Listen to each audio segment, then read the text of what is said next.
Boom, boom, boom, boom, boom, boom, boom, boom, boom, boom, boom, boom, boom, boom, boom, boom. Oh, we are live.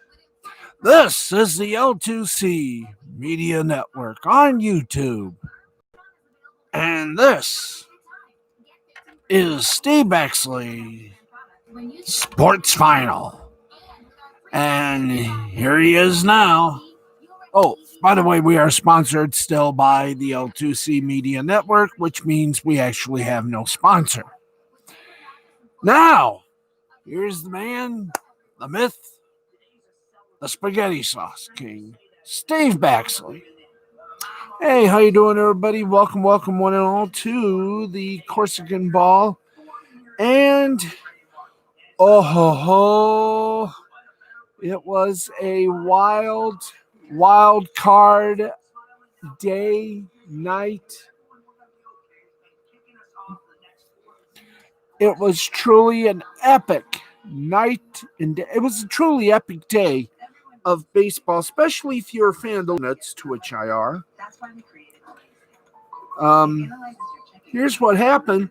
We had baseball all day, all night, and all of the world, all day, all night, and all of the world, hey, hey, hey. Anyway, it was fun. It was exciting.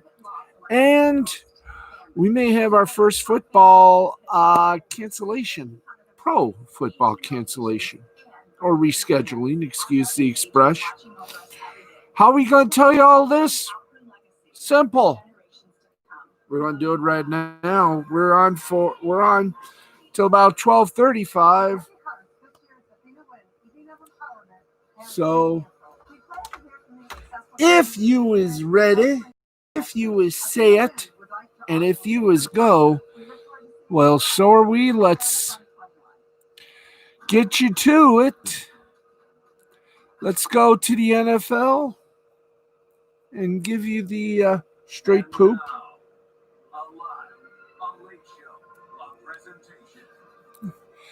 The Texans will not be signing Earl Thomas. Inevitability that Earl Thomas will begin the next chapter of his NFL career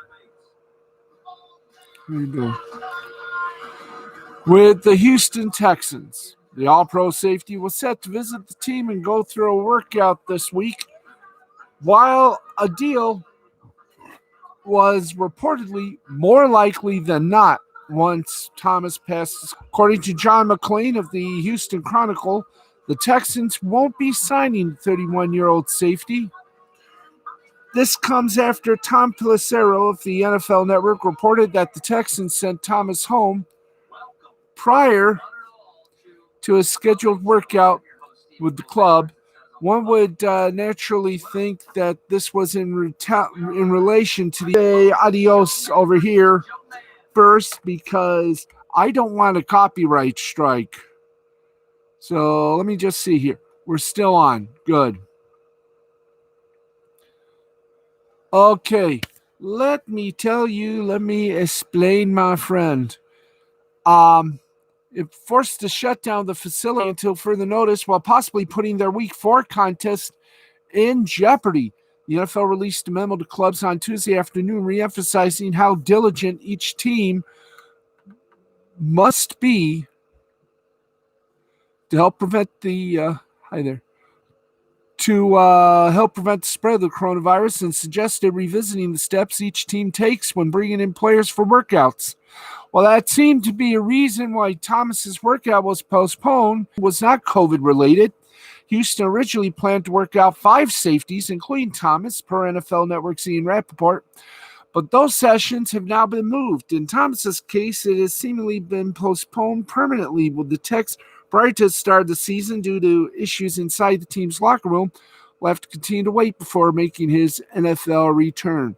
Speaking of which, our next story, as I itch my head more and more, well,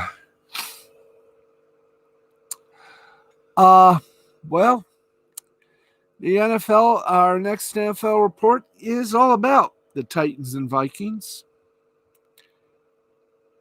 And here we go. Now, The NFL may be up against its most serious COVID-19 related challenge yet. Are you ready? City, go. As a potential outbreak has caused two teams to suspend in-person club activities for the week. According to NFL Network's Tom Pelissero, the Tennessee Titans had 3 new players positives and 5 new personal positives for COVID-19 since they met the Minnesota Vikings on Sunday. Both teams have suspended all in-person activities starting today. According to Diana Rossini, coaches or players can be in the building. Following this report, the Titans released a statement confirming that they had received multiple positives out of a quote. Several tests have come back positive, and we are working through the process of confirming them. We'll have more info tomorrow. The NFL and the Players Association released a statement of their own saying that both Titans and Vikings are working closely with the league to weather this potential storm.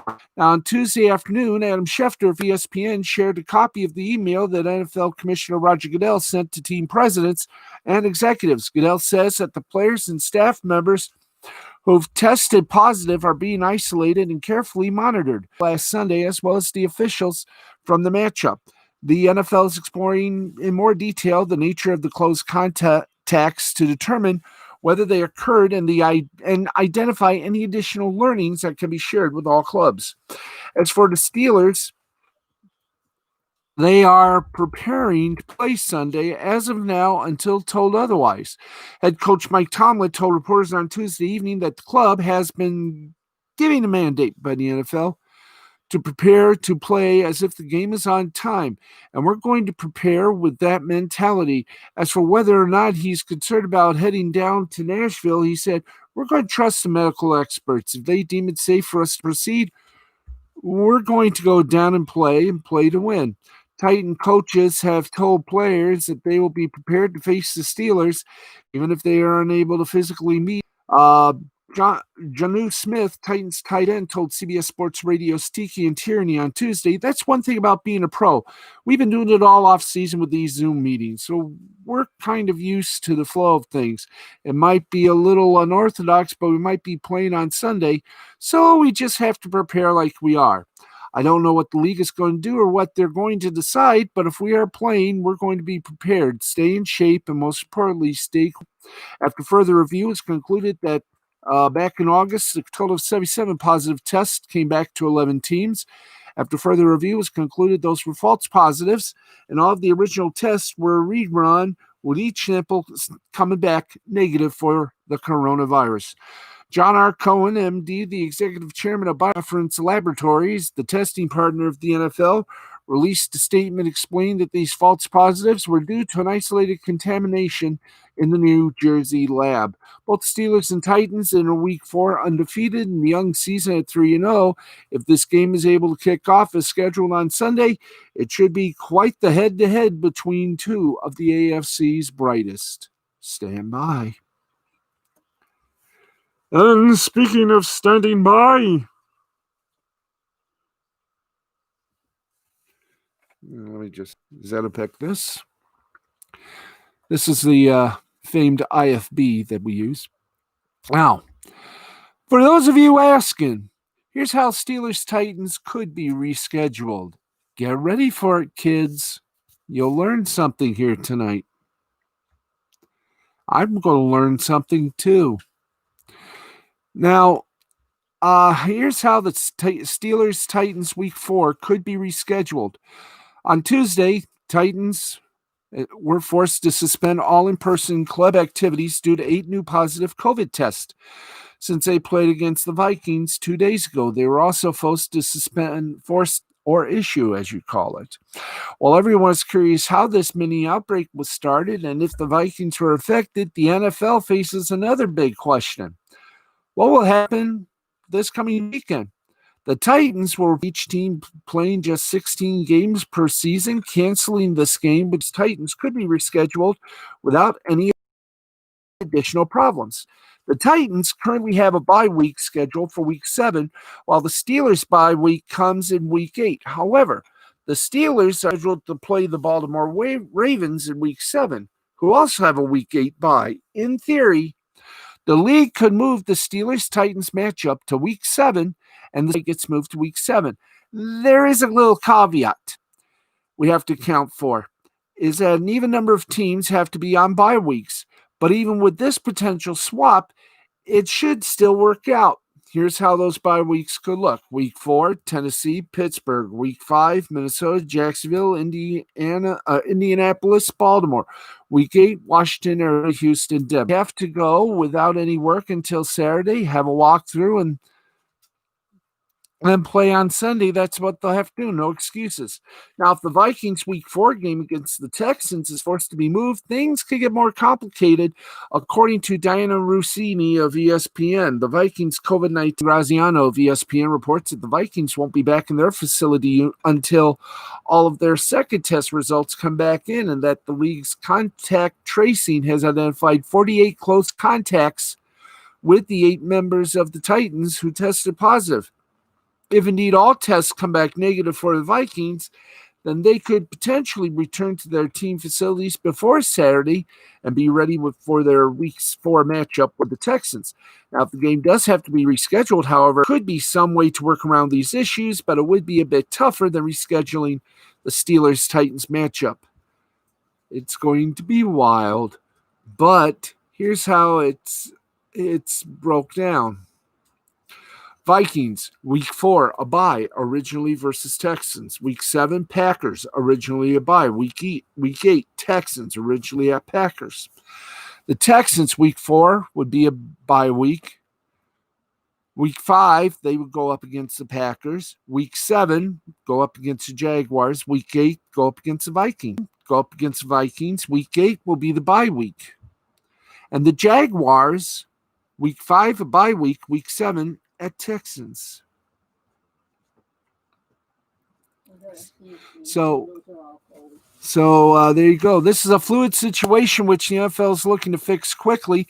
Hopefully they won't have to cancel any games and resort to rescheduling, but that certainly does appear to be a possibility at this point in time.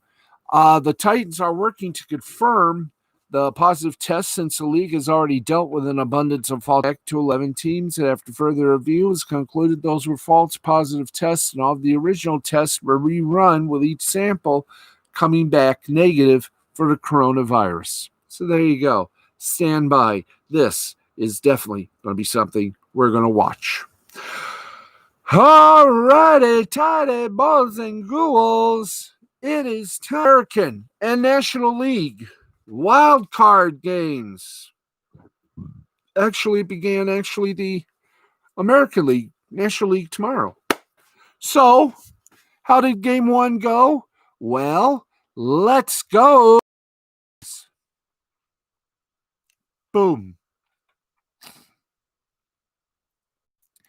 And here we go. The Houston Astros defeated the Minnesota Twins by a score of 4-1, 4-8-0 for the Stros, 1-4-1 for the Twins. The winning pitcher was Valdez. He's 1-0. The losing pitcher, Roma, 0-1.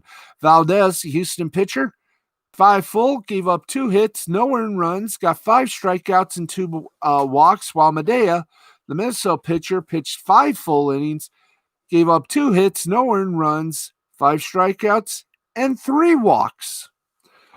Houston leads in the series by the number 1-0. But remember, this is a best 2 out of 3. Now let's continue on. White Sox beat up on the Athletics 4-1, 4-9-0 for the White Sox, 1-3-0 for the Athletics. Giolita got the win. Yeah, Giolita got the win. He's 1-0. Luzardo got the loss for the Athletics. He's 0-1. And Colomb got the save. He's that was his first save of the wild card playoffs. Giolito for the White Sox pitched 7 full, gave up 2 hits, 1 earned run, got 8 strikeouts and 1 walk. Colomb pitched 1 inning, didn't give up a hit or an earned run, got 1 strikeout and and no walks. The Tampa Bay Rays, and I must alert our people, we are live and we know. Thank you. Tampa Bay Rays over the Blue Jays, 3-1, 3-4-0 3-4-0 for the Rays, 1-5-0 for the Blue Jays. Snell gets the win for the Tampa Bay Rays. He's 1-0. Ray gets the loss for the Jays. He's 0-1, and Fairbanks gets his first save. The Rays lead the series 1-0. Snell pitched 5 2/3 innings, gave up 1 hit, didn't give up an earned run, got 9 strikeouts, 2 walks. Fairbanks, the Tampa Bay pitcher, pitched 1 full inning, gave up 1 hit, no earned run, 2 strikeouts, and no walks. So that was three games in a row, but there's the biggie. Let's hit that bell, boys. The Yankees wallop the Indians by a score of 12-3, 12-5. Let's try that again. 12-15-0 for the Yanks, 3-8-0 for the Indians. Cole gets the win for the Yankees. He's 1-0. Bieber gets the loss and a humiliation to boot. He's 0-1. Cole pitched 7 full innings, gave up 6 hits, 2 earned runs, got 13 strikeouts and no walks. Torres, New York Yankees shortstop, went 4 for 4, 3 runs, a homer, and 3 RBIs.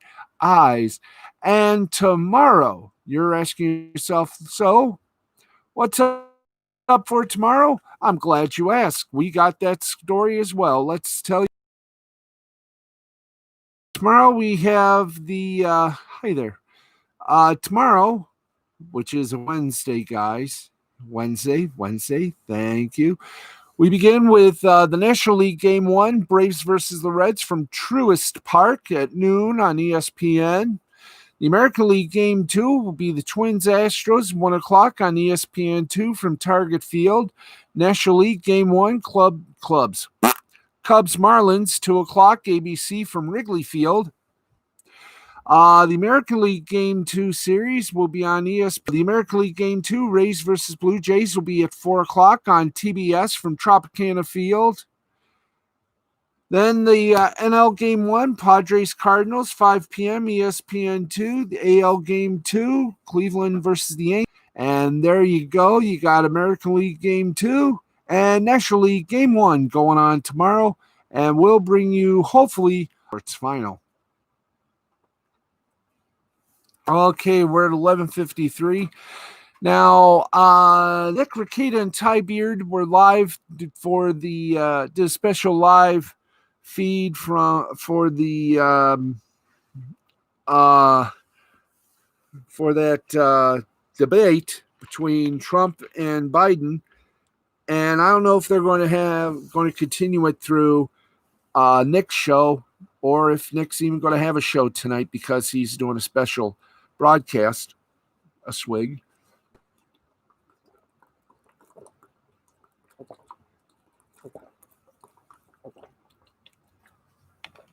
So stand by. He could have a continuance. We'll just have to wait and see. Right now, let's keep going. National Football League news. I've had 4, actually.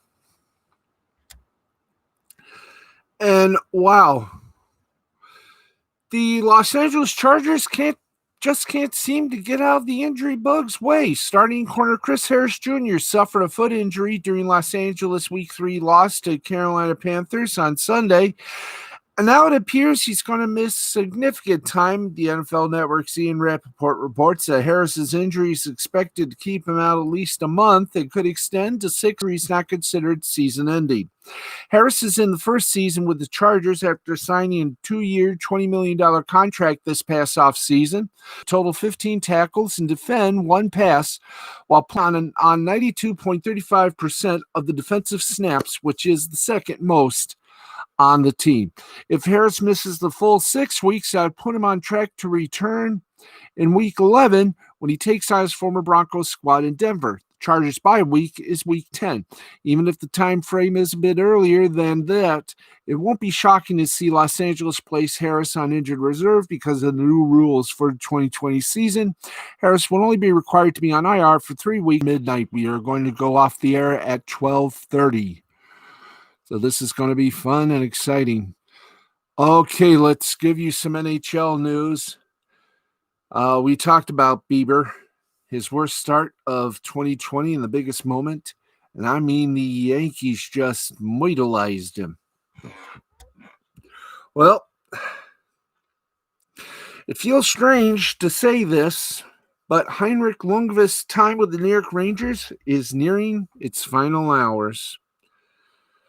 The Rangers will buy out the contract of Lundqvist on Wednesday, parting ways with the veteran goalie who's largely been the face of the franchise since he entered the league in 2005.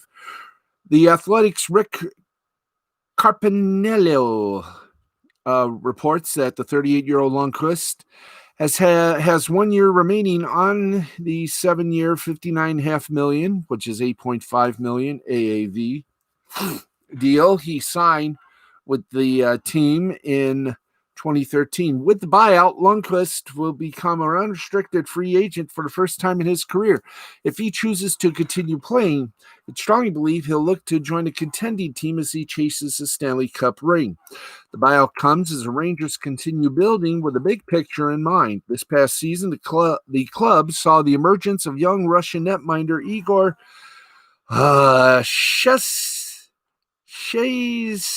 Shesterkin, who appears to be the team's future net, with Lundqvist, Shesterkin, and Alexander Goryaev all proving to be capable and worthy of a roster spot. The Rangers found themselves with a log on the crease. Now, considering Lundqvist's age and cap hit, it's not entirely shocking that the veteran is the odd man out, but it does mark the end of a pretty remarkable era in NYC. After being drafted in the 7th round in 2000, Hank became a franchise icon, establishing new club records with 459 victories, the 6th most in NHL history, 64 shutouts, and 61 postseason wins in 887 career games played. Lundqvist boasted 243 GAA and a .918 save percentage. He won a Vezina Trophy as the league's best goaltender in 2011, 2012, and was a finalist 4 additional times. Now, while he did fail to capture a Stanley Cup win in his 15 seasons with the Rangers, he led the team to 11 playoff berths in his first 12 seasons, including a trip to the finals in 2014, where they lost to the LA Kings. His career postseason numbers are impressive. 130 games played, a 2.30 goals against average with a .921 save percentage. Those numbers became a lot more impressive with the context that a lot of his playoff teams over the years were weak defensively. Now he'll have to decide whether he wants to retire, having only donned one jersey over the entirety of his NHL career, or whether he wants to join another franchise on a short-term, relatively short money deal for a chance to chase a cup. Either way, Lundqvist's place in Rangers history is secure, and his number 30 jersey will hang in the rafters at the Garden later. Okay, we are at the midnight hour, which means we got 30 minutes remaining on this broadcast. So, wazoo, kiddies, wazoo.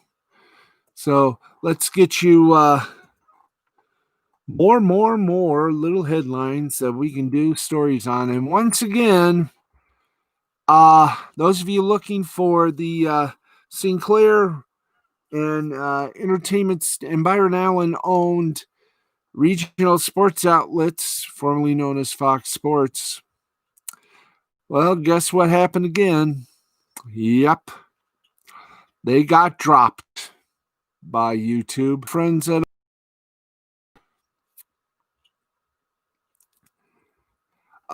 back in March, YouTube and Sinclair reached carriage agreement for the Fox RSNs, which Sinclair and Byron Allen own. The terms of that agreement were unknown, though we figured it would be a long-term arrangement and we wouldn't be going through this song and dance for a while. Well, we were wrong. Apparently, it was a short-term deal taking us through the end of the NBA, NHL, and MLB seasons. On Tuesday, YouTube TV announced it would again be dropping the RSNs on October 1st. Their statement says it all. To bring you 85 plus channels, we periodically renegotiate contracts with content owners.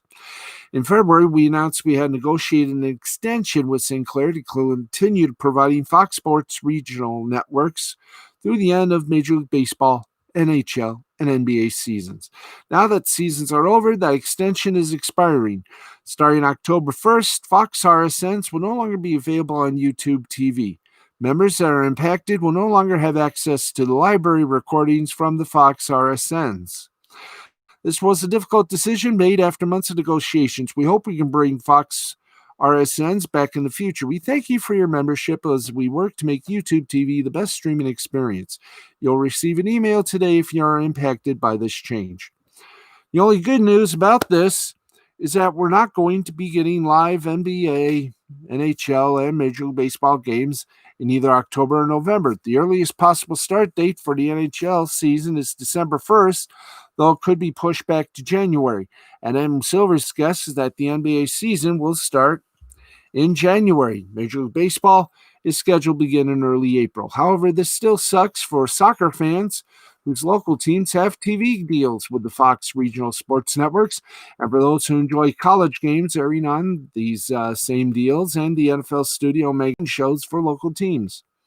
Now, for as much as the original deal back in March was praised and touted, ironically, a week before the pandemic shut down all live sports and likely would have quieted all of the complaints about YouTube's decision-making, it's horrendous that it turns out it was actually just a little extension.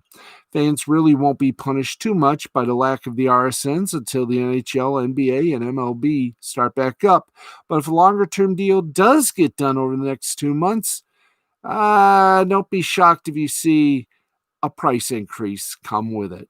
You know, they say for every yin, there must be a yang.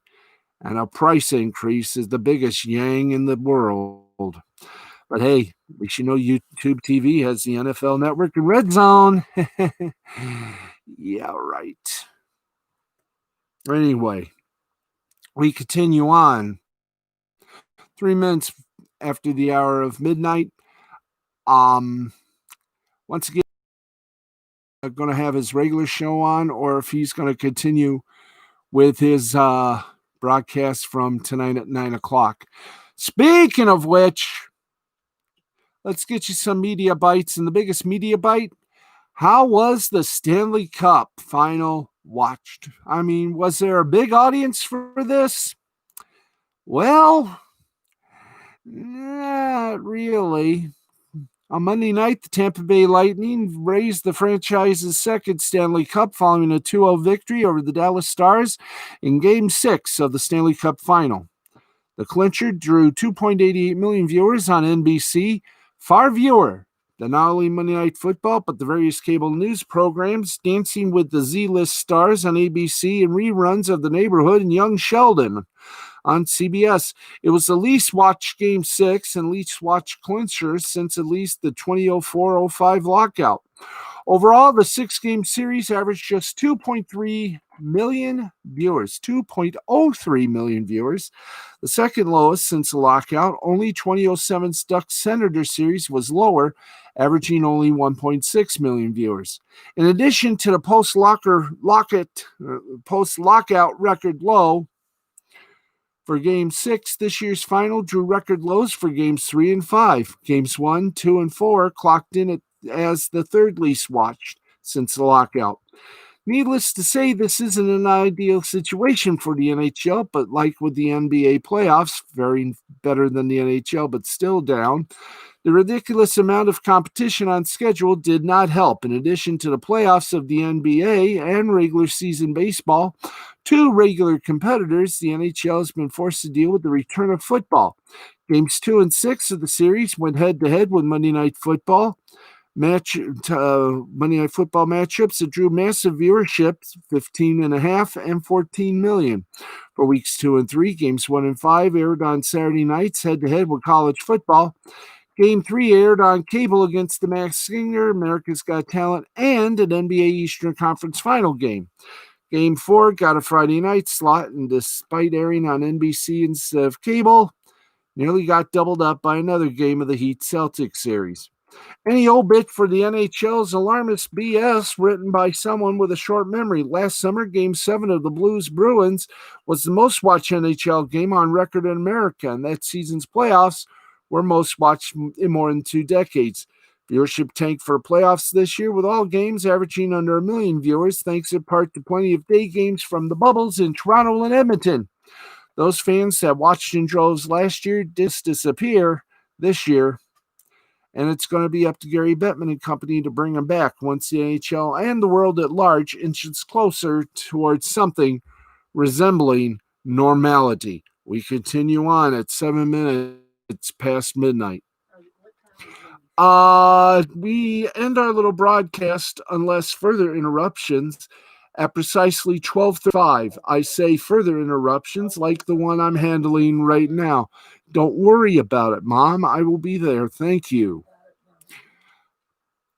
All right, to continue our little broadcast, well, it looks like the Golf Channel and their longtime HQ is right across the street from the Lockheed facility in question, and the Golf Channel employees are joining an environmental lawsuit against Lockheed Martin. That's right. Golf Channel is moving most of their operations to NBC's Stanford studios, and a lot of employees are losing their jobs as part of that restructuring. Now, some of the network's current and or soon-to-be former Orlando employees are joining an environmental lawsuit against Lockheed Martin, alleging the defense and aerospace giant failed to properly manage or dispose of toxic waste at a plant near the Golf Channel's longtime headquarters, according to a report from Monavet Corderio in the Orlando Sentinel. In that report, defense giant Lockheed Martin created an environmental nightmare, quote unquote, at its facility off Sand Lake Road by mismanaging hazardous toxins which contaminated nearby workers who were later diagnosed with multiple sclerosis, brain lesions, cancer, and other diseases. Newly filed lawsuits say. Orlando attorney John Morgan said his firm filed 2 complaints Monday in federal court, including a class action lawsuit against Lockheed Martin on behalf of the Golf Channel employees who were close to the site in Tangelo Park, as well as area residents. Now, if you're wondering just how close the Lockheed site is to Golf Channel, Google Maps says very close. So close, you can probably spit in it. According to the Sentinel, there are 11 Golf Channel employees taking part in the suit who worked at the network's headquarters at points ranging from Golf Channel's 94, network debuted in 1995 through this year. The allegations against Lockheed sound fairly standard in terms of corporate disregard for hazardous material disposal, but it's especially wild considering how densely populated the area surrounding the site is. And if true, it's hard to give the huge company the benefit of the doubt here, all things considered, especially given Lockheed's track record in this area, not having to work right across the street from a potential Superfund site, it's maybe the only positive for some of the Golf Channel staff affected by their ongoing restructuring and moving the whole kit and caboodle to Stanford. Oh, boy, is this going to be fun and exciting, kids. Stay tuned. It ain't over until, well, somebody sings, and they ain't done singing yet. Hey, some good news to report and a little congratulations before we go further. Shams Shariana has re-signed with Stadium. He'll have an expanded role across the Sinclair properties, and we are proud to say congratulations and good luck. And in the role of streaming, the upstart mobile platform, or Mobile, for those of you down south, Buzzer,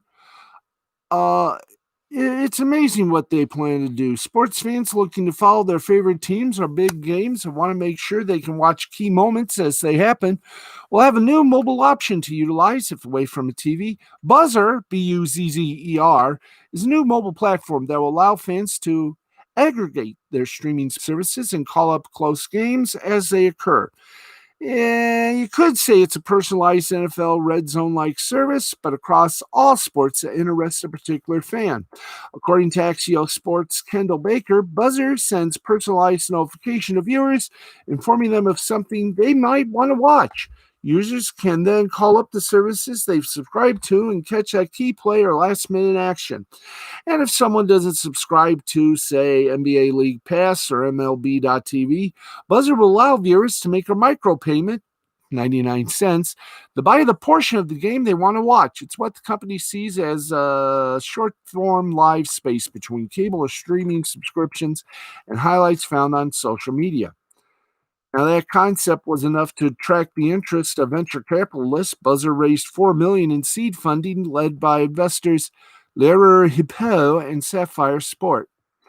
Prior to launching Buzzer, Han, CEO of Buzzer and founder Bo Han, said, "We have all these moments of panic when we hear about a close game and consequently scramble to find the nearest TV. This is what Buzzer is aiming to solve, simplifying access to ephemeral live moments in sports." Prior to launching Buzzer, Han oversaw acquisitions of live sports rights and media licensing at Twitter. In that role, he worked with leagues, networks, sports teams, and athletes on partnerships.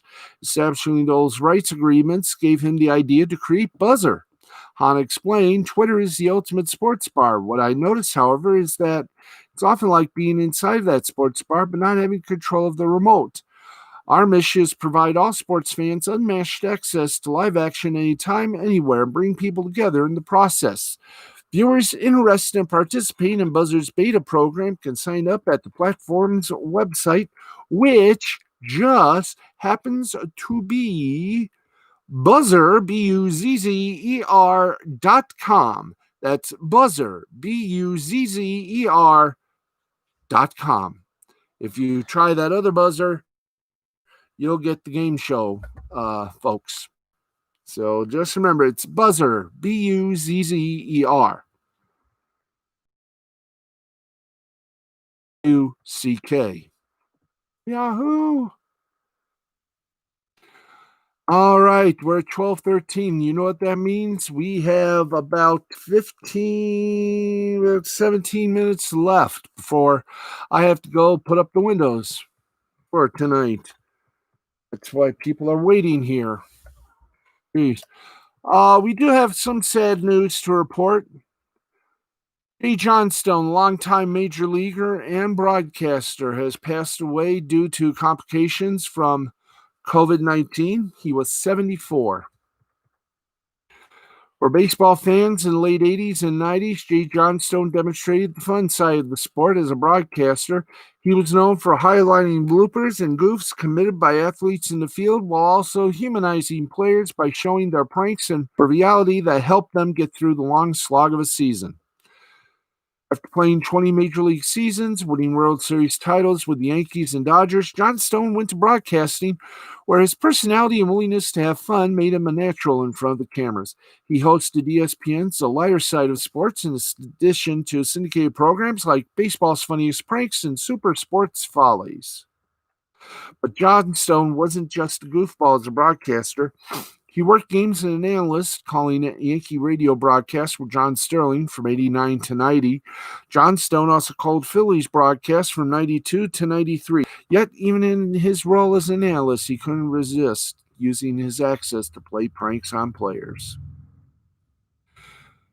Johnstone knew how fun it could be to play a game because he was one of the guys playing for 8 different ball clubs during his 20 MLB seasons.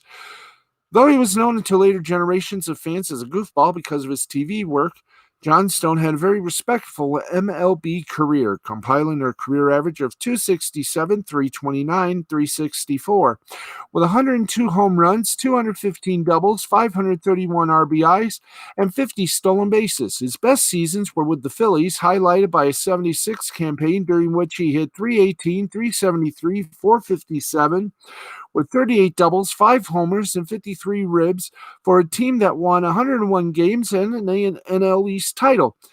He also shined in the postseason, batting 7 for 9 with 3 RBIs in the National League Championship Series versus Cincinnati. John Stone's biggest postseason hit came in the 81 World Series with the Dodgers, during which he hit a pinch hit 2-run homer in the 6th inning of Game 4. LA went to win the series in 6 games. But he was best known as a prankster, lighting teammates' cleats on fire and nailing them to the floor or cutting the crotch out of someone's underwear. He once locked Dodger manager Tommy Lasorda in his office during spring training. To break up the monotony of the daily schedule, he would sometimes goof around by dressing as a groundskeeper and dragging the infield or order hot dogs before games. John Stone also took his appreciation for baseball's lighter side to print, writing 3 books with sports columnist Rick Talley: Temporary Insanity, Over the Edge, and Some of My Best Friends Are Crazy. Additionally, he played a Seattle Mariners outfielder in the 1988 Naked Gun first movie. The AP called John Stone baseball's merry prankster, title he'd surely enjoy.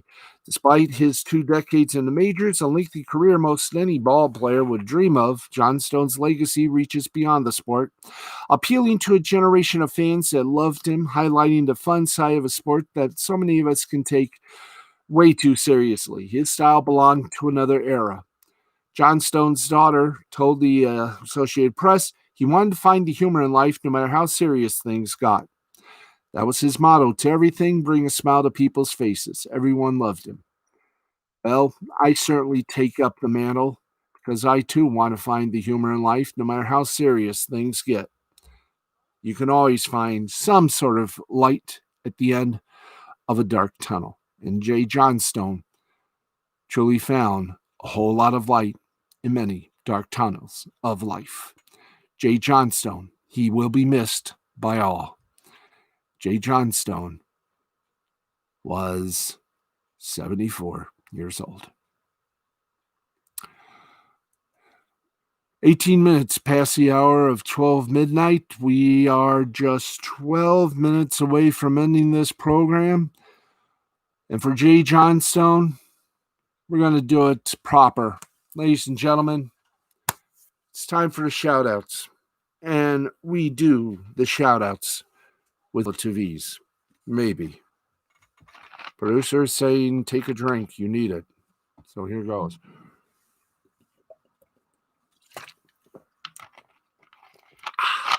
That is good stuff. And best of all, it's habit forming. Okay, let's get to the hellos. Angela Peterson, Christina Peterson. Do we have the boom boom? There we go. Thank you. Angela Peterson, Christina Peterson, Yuki Tanaka, Anne-Marie Mann, Jay the Brain Man, Ricky Pickrell, Brenda Dixon, Yvonne Marie, Paul Anthony Slowinski, Jay the Brain Man, Brenda Gabinski, my mom, Sharon Baxley, Uno the Cat, Uno the Mouse Assassin, Alan Obroff, and Robert Obroff, Matthew Nichols, Jerry Nichols, Nancy Nichols, Tony Pickrell, Amy Hayes, Frida Hayes, Morris Hayes, Stacy Hayes, Crystal Hart, Bobby Langford, Davis, Monica Cram, Gary Cram, Casey Ann, and, of course, Samantha O'Neill, Sammy Phillips, Sarah Chavez, Donna Payne. Of course, we say, oh, Biggie, hello. To Samantha Phillips, Huzzah, Hizzy, Hazoo. And to Bruto Metzler, how you doing? To the good guy, Mr. Ricky Pickrell, over at Avenues, Above and Beyond, The Call of Insane Duty. And we say hello, Mario Lou from Fox 2 in the beautiful city of Detroit, Michigan. Jamery J. Keaton in Atlanta, Georgia. We also say, hey, Todd Clamfer.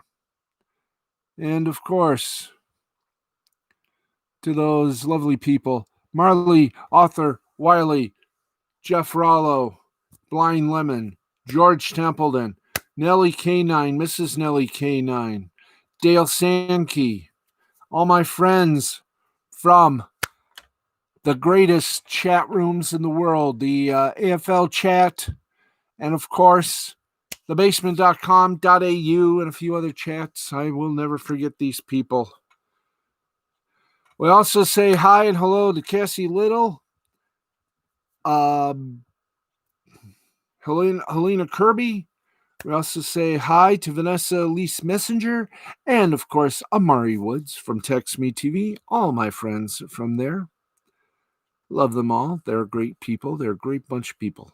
They're a great bunch of guys and gals and cats and kittens, frogs, hogs, and all assembled. Chris French, we say hello to you. Joe Ranto, we say equally a hello to you. Rico Flores, Deshaun Whipple, Kim Buckman, referee Russ Kimball, Phil Monahan, Amanda Wojcinski, Chris French, Chris Lewis, Jennifer Finney, Jennifer Torres, Bentley Gubar, Sabu, and the Super Genie, great lady, Kika Bachman Tech, Michael Pickrell, James Murph Dog Murphy, and Roberto Strauss and Rick Yampa. How you doing, guys? Glad to have you with us. And we got just let's do a little twitology here. Say hello to my friends from Twitter, and we say hi to my friends on the gram known as Instagram, to Kellyanne Collins, to Wart the Wizard, otherwise known as Mandy Summers, Wyatt Holiday, Peter Gilmore, Charlie's London, to Adam Housley, just to name a few. A lot of great friends on Twitter. We also say howdy hi and howdy ho to Nick Ricada, Ty Beard. Some great people. Ivy McKellen, Stacey Hayes, Crashdown 321, Alex Sims, Nick Mantis, Audrey Dahlgren, Justin Rhodes, Casey Lennox, Hero Hay, of course, Come Geek Some, Travis, and yes, friends, Beth McLeod, Charles Divins, and Pete Oeda, Louisa Fernanda, and some great people on Twitter. And of course, Dorothy Malone, Courtney Lynn Elwood, as well as Lena Nguyen. And I will just say this. It's great to have all the friends rocking and rolling. So, thanks to everybody. You know what we got to do? That's right. We say hello to everyone. We got one more thing to do. It's time to go to the board. The scoreboard. That's right. Time for the scoreboard. Time to give you scores of soccer and anything else happening in the reasonable world of sports. And we do that with a smile on our face and a song in our shorts. Let's go to it. It's 25 minutes after the hour of midnight, and we are nearing our little most over. Are you glad? I'm not glad. I'm sad. I love doing this. I wish I can do this forever, knowing full well that we got to get some more people. So tell your friends, tell your neighbors, tell your dog, tell your cat. We got the sports, we got the humor, we got the funk. Now, getting the scoreboard up and around, producers hollering, get on with it. But how can we get on with it when we're still loading the boards? See? We'll give you baseball, we'll give you basketball, we'll give you something. We'll even give you soccer. That's something, isn't it? Yes, it is. Okay, 12:26. We got 4 minutes left on the board. So let's give it to you. Soccer, basketball, hockey, you name it. We'll give it to you. And next week, we bring back e-games. That's right. We bring back the e-games. So here we go. 2, 3, 4. Up a level, guys. Up a level. Got to get straight to it. Let's go to the Hootenanny. Okay, here's what happened yesterday, the 29th, in the Champions League qualification. Dynamo Kiev defeated Ghent 3-0 in a broadcast you saw at CBS All Access.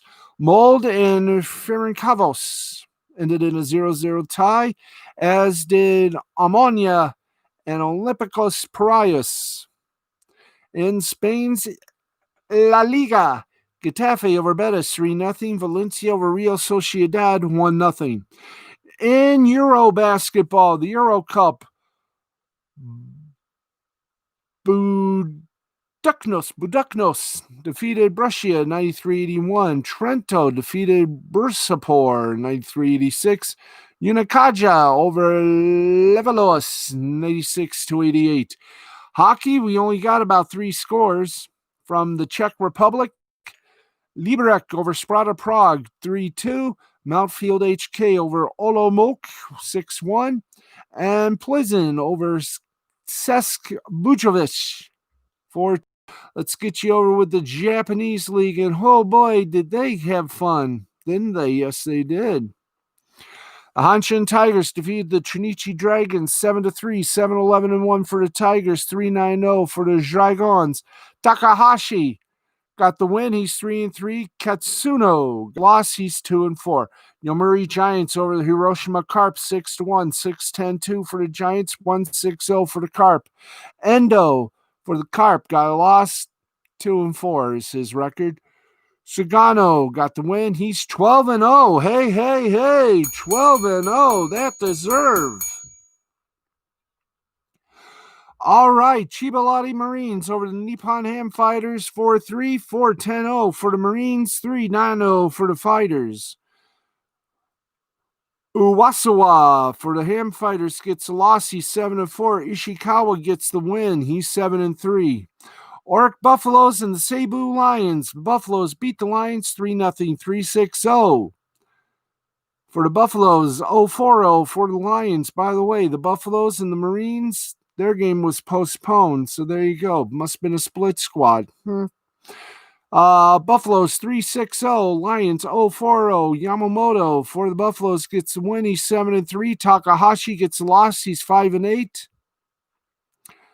The Fukuoka Silverhawks over the Rakuten Golden Eagles 6-2, 6-9-0 for the Hawks, 2-7-2 for the Eagles. Norimoto for the Eagles gets a loss. He goes 5-4. Senga gets the win. He goes 7-5. The Yokohama Bay Stars defeat the Yakut Swallows 8-4, 8-10-1 for the Bay Stars, 4-7-1 for the Swallows. Sakamoto for the Bay Stars gets winning 3-0. Ogawa for the Swallows gets lost. He's 9-4. In South Korea, in the Korean Baseball Organization, the Doosan Bears over the Hanwha Eagles 7-3, 7-7-1 for the Bears, 3-10-0 for the Eagles. Kia Tigers swamp danced with the Kiwoom Heroes 10-6, 10-12-0 for the Tigers, 6-13-2 for the Heroes. Lottie Giants over the LG Twins 8-5, 8-15-1 for the Giants, 5-9-0 for the Twins. NC Dinos over the SK Wyverns 3-0, 3-11-0 for Dinos, 0-6-0 for the Wyverns. And finally, the KT Wiz Swan over the Samsung Lions 4-1, 4-10-1 for the Swan. For Lions, 1-9-0. They sleep tonight, and we sleep easy as well. That's your scoreboard. About 3 minutes left in our broadcast. But still, we want to thank all of you for watching us. We will be back tomorrow. Don't know if we're going to be following any baseball or the NBA Finals, so keep it loose, keep it hanging. I'm going to say we'll be on right after the little dance fest that we love to do. It's called Waiting for the Playoffs to Win. Actually, it'll be the finals. Finals start Wednesday. Either way, don't forget Wednesday, it's AEW Wednesday Night Dynamite. We'll bring you the results of all that and a lot more tomorrow night, hopefully at 11:30. If not, we'll follow the either playoffs or the NBA Finals. But for now, I'm Steve the Baxman Baxley. This has been a Mystifying Creativity production in association with the L2C Media Network and L2C Sports. And for everyone here at the Steve Baxley Sports Final, thanks for joining us. And no matter your favorite sport, may your favorite team always be winners. Good night, America, wherever and whomever you are. There's no debating. This has been one hell of a great night for sports. Good night, everybody. See y'all tomorrow. Ba-da-ba.